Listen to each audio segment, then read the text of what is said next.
Instagram has added a few new features to spice up your DMs, and one is the ability to share music. I'm Jessica, and in this video, I'll show you how to share music in Instagram DMs.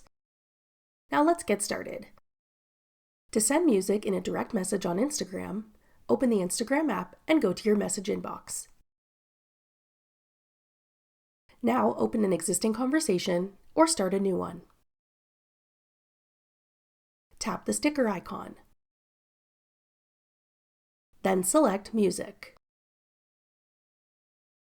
Browse suggested songs or search for a specific song, artist, or album.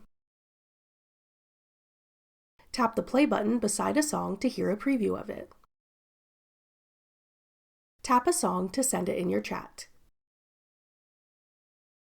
A sticker of the album artwork and a record will appear, and your friends can tap the play button on the sticker to hear the song you've shared, and the record will spin as it plays.